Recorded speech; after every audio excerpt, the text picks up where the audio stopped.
parties, couper ça en parties et faire des petits morceaux, ça va nous aider tous. Que le Seigneur vous bénisse. Alors je disais, je vous ai toujours dit ici, la vie est spirituelle. La vie est spirituelle. Tout ce que tu vois physique, ça commence en esprit. Il ne faut pas jouer avec ta vie. Il ne faut pas jouer avec tes...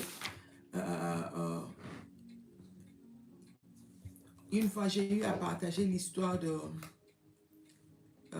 deux prostituées. C'est dans... J'avais mis ça où? Je n'ai pas encore... Je pense que j'avais mis là Salomon, le jugement de Salomon sur les deux femmes là, les deux prostituées là. Il y a eu échange de destinées. Je vais carrément te relater l'histoire et je commençais le témoignage. La dame, il y avait deux prostituées qui avaient, comme par hasard, elles ont toutes accouché au même moment. Et pendant la nuit, l'une des prostituées s'est couchée sur son bébé et le bébé n'a pas survécu. C'est un nouveau-né. Elle a étouffé le bébé et le bébé a perdu la vie. Et quand elle se réveillait, elle s'est rendue compte que son bébé ne respirait plus. Le bébé était déjà mort. Elle décide carrément de...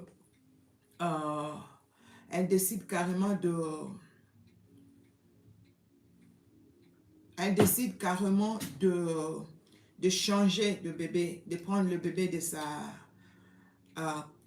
de l'autre prostituée, de sa copine ou collègue de travail, comme vous voulez. Elle prend le bébé de l'autre qui était vivant et remplace avec le bébé qui est mort. Elle fait échange. On parle de voleurs de destinée. On parle des échangeurs de destinée. J'ai dit ça le jour avant, j'ai dit, l'ennemi ne vole pas quand tu es éveillé. Quand tu es éveillé spirituellement, l'ennemi ne va pas frapper. C'est quand tu dors, quand tu es distrait, que l'ennemi vient frapper, que l'ennemi vient prendre, que l'ennemi vient voler. Et cette femme a profité, au moment de faiblesse, quand l'autre dormait, qu'elle n'était pas éveillée. C'est là qu'elle a volé l'enfant. Elle a échangé l'enfant. Qu'est-ce que l'ennemi t'a volé? Qu'est-ce que l'ennemi t'a pris? Depuis des années, tu es en train de vivre une vie qui n'est pas ta vie. Ça a été échangé. Quelqu'un allait chez un marabout, il a changé ta destinée. Je vous ai parlé, j'ai regardé un théâtre, là, un film congolais il n'y a pas longtemps.